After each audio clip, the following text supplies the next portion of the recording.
नमस्कार। आज के इस जबरदस्त एक्सप्लेनर में आपका स्वागत है। आज हम बात करने वाले हैं इंडिया की सबसे बेहतरीन 7 सीटर टर्बो गाड़ियों की।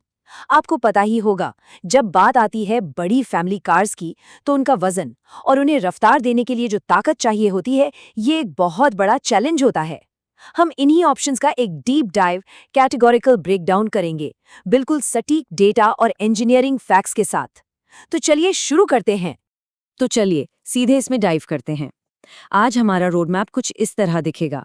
पहले द टर्बो एडवांटेज, उसके बाद टर्बो पेट्रोल्स, फिर टर्बो डीजल्स, उसके बाद बजट कम्पैक्ट्स और आखिर में एकदम क्लियर द फाइनल चॉइस। बस एकदम पॉइंट टू पॉइंट चर्चा होगी। तो अपने पहले सेक्शन से शुरुआत करते हैं। Number 1, the turbo advantage. अब यहाँ सबसे बड़ा और बुनियादी सवाल ये आता है कि आखिर इन 7 सीटर्स को टर्बोस की जरूरत पड़ती क्यों है। जरा सोच कर देखिए, गाड़ी में पूरी फैमिली बैठी है, आगे से पीछे तक सारी सीट्स फुल हैं और डिक्की में ढेर सारा लगेज थस थस कर भरा है। इस भारी भरकम वजन को आगे खींचने के लिए सिर्फ एक आम नेचुरली एस्पिरेटेड इंजन फ्रैंकली काफी नहीं होता। इस इमेंस लोड को मूव करने के लिए इंजन के अंदर हवा को फोर्स करके भेजना पड़ता है, ताकि कंबशन से और ज्यादा ताकत बन सके। इसे ही फोर्स्ड इंडक्शन कहते हैं। और यही एंट्री होती है लो एंड टॉर्क की। अब ये लो एंड टॉर्क क्या है? आसान भाषा में समझे तो ये एक रोटेशनल पुलिंग फोर्स है, जो इंजन की बहुत कम स्पीड यानी लोअर आरपीएम्स पर ही आपको मिल जाती है। जब गाड़ी को एक डेड स्टॉप से आगे बढ़ाया जाता है, तो यही पुलिंग फोर्स उस पूरे वजन को बिना किसी थकान या इंजन के रोने धोने के आगे खींचती है। ये समझना बिल्कुल क्रूशियल है, क्योंकि आगे आने वाले सारे स्पेक्स इसी फाउंडेशन पर टिके हैं। आगे बढ़ते हैं अपने दूसरे सेक्शन पर। Number 2, turbo patrols. ये कैटेगरी खास उन खरीदारों के लिए है जिन्हें सिर्फ हैवी हॉलिंग नहीं, बल्कि प्योर परफॉर्मेंस और एक एकदम शांत रिफाइंड ड्राइविंग एक्सपीरियंस चाहिए। यहाँ आपको Mahindra XUV 700, Scorpio N, Hyundai Alcazar, Kia Carens और MG हेक्टर प्लस जैसे दमदार मॉडल्स मिलते हैं।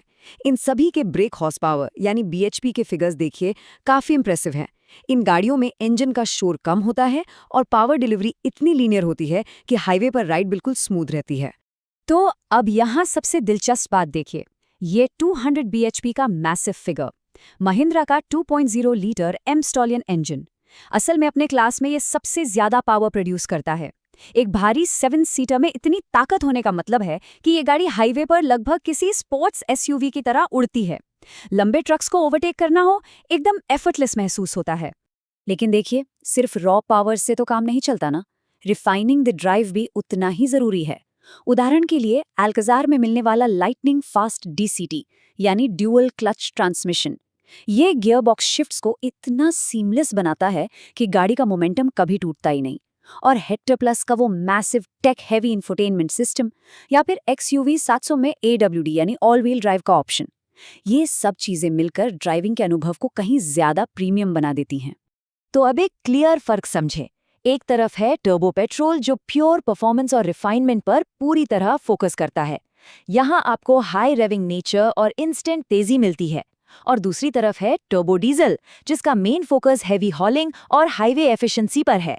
यहाँ असली पुलिंग पावर और लंबे सफर के लिए बेहतर माइलेज मिलती है। ये कंपैरिजन हमारी आगे की चर्चा के लिए बिल्कुल सही दिशा तय करता है, जो हमें ले आता है हमारे तीसरे सेक्शन पर। Number 3, turbo diesels. इन इंजन्स को इस मार्केट के असली वर्क हॉर्सेस कहा जाता है। अगर दोस्तों या फैमिली के साथ हाईवेज पर लगातार कई घंटों तक क्रूजिंग करनी हो, तो इनसे बेहतर कुछ नहीं। यहाँ हॉर्स पावर से ज्यादा टॉर्क ही हीरो मेट्रिक बन जाता है। सफारी और मेरिडियन आपको 350 न्यूटन मीटर्स का मजबूत टॉर्क देते हैं। वहीं महिंद्रा के लेजेंडरी 2.2 लीटर एम-हॉक इंजन वाले XUV 700 और स्कॉर्पियो एन सीधा 450 न्यूटन मीटर्स डिलीवर करते हैं। यही वो पुलिंग कैपेसिटी है जो पहाड़ों पर आपकी फुल लोडेड गाड़ी को आसानी से आगे धकेलती है। और अब जरा इस फिगर पर ध्यान दीजिए, 500 Nm। ये नंबर सच में स्टैगरिंग है। ये टोयोटा फॉर्च्यूनर के 2.8 litre turbo diesel automatic variant का पीक टॉर्क है। सोचकर देखिए, वजन उठाने के मामले में ये एक अलग ही लीग में चली जाती है। इतना जोरदार टॉर्क पैदा करने के लिए इंजन के अंदर एक मैसिव सिलेंडर प्रेशर जनरेट होता है, जिसे झेलने के लिए इसका इंजन ब्लॉक बेहद हैवी ड्यूटी बनाया जाता है। असल में यही इसकी उस बुलेट प्रूफ रिलायबिलिटी और बरसों तक चलने की क्षमता का राज है। एक और बहुत ही शानदार फिगर यहाँ देखने को मिलता है 215.5 PS। ये पावर आती है MG ग्लॉस्टर के 2.0 litre twin turbo diesel engine से। इसे आप एक luxury focused ladder frame power house कह सकते हैं। और इसका ट्विन टर्बो सेटअप बड़ा कमाल का है।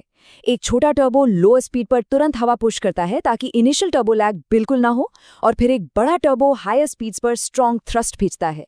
रिजल्ट, हाईवे पर लगातार अनएंडिंग और सीमलेस पावर मिलती रहती है।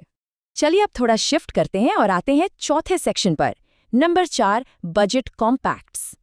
किसने कहा कि टर्बोचार्जर का मजा लेने के लिए हमेशा महंगी और प्रीमियम गाड़ियों की ही जरूरत है? इस एक्सेसिबल कैटेगरी में सिट्रॉन एयरक्रॉस एक बेहद शानदार उदाहरण बनकर उभरती है। इसमें 1.2 लीटर का प्योरटेक टर्बो पेट्रोल इंजन मिलता है। इंजन ब्लॉक भले ही साइज में छोटा हो, पर ये 110 bhp और 205 न्यूटन मीटर टॉर्क का एक बहुत ही स्ट्रॉन्ग पंच निकालता है। एक टाइटर बजट में भी ये मॉडल बड़ी स्पिरिटेड परफॉर्मेंस देता है। साथ ही इसका सस्पेंशन कंफर्ट बिल्कुल बेजोड़ है। खराब रास्तों पर थकान नहीं महसूस होती, मतलब कम दाम में भी टर्बो टेक्नोलॉजी का पूरा मजा। और अब हमारा पांचवा और आखिरी section, number 5, the final choice, एक परफेक्ट मैचमेकर कंक्लूजन। तो सबसे अहम बात यह है कि चुनाव कैसे किया जाए। चलिए इसे रैपिड फायर चेकलिस्ट से समझते हैं। अगर इंटेंशन सिर्फ प्योर परफॉर्मेंस और तेजी का है तो XUV 700 टर्बो पेट्रोल बिल्कुल बेस्ट है। अगर परिवार के लिए बैलेंस्ड प्रैक्टिकलिटी, स्मूथ कंफर्ट और फीचर्स चाहिए तो किया कैरेंस या हुंडई अल्काज़ार सही रहेंगी। अगर हाईवे क्रूजिंग आपका प्राइमरी फोकस है तो टाटा सफारी या XUV 700 का डीजल ऑप्शन बेहतरीन इकोनॉमी और पुलिंग पावर देगा। और अगर एकदम रगेड कैपेबिलिटी चाहिए, जहां बिना सोचे कच्चे रास्तों पर निकल जाना हो, तो body on frame Scorpio N या टोयोटा फॉर्च्यूनर से बेहतर कोई विकल्प नहीं। तो अब सारी डीप डाइव रिसर्च और इंजीनियरिंग फैक्ट्स आपके सामने हैं। एक आखिरी सवाल पर विचार करने का वक्त आ गया है। आपकी अगली फैमिली रोड ट्रिप के लिए इनमें से कौन सी परफॉर्मेंस प्रोफाइल सबसे बेस्ट फिट बैठती है? हैवी हॉलिंग ज़रूरतों को परखिए, इन डेटा पॉइंट्स को इवैल्यूएट कीजिए और एक सटीक फैसला लीजिए, क्योंकि ये एक्सप्लेनर आपको सिर्फ फैक्ट्स नहीं बताता, बल्कि सही चुनाव तक पहुंचने का एक लॉजिकल रास्ता भी दिखाता है। तो फिर क्या चुनेंगे आप?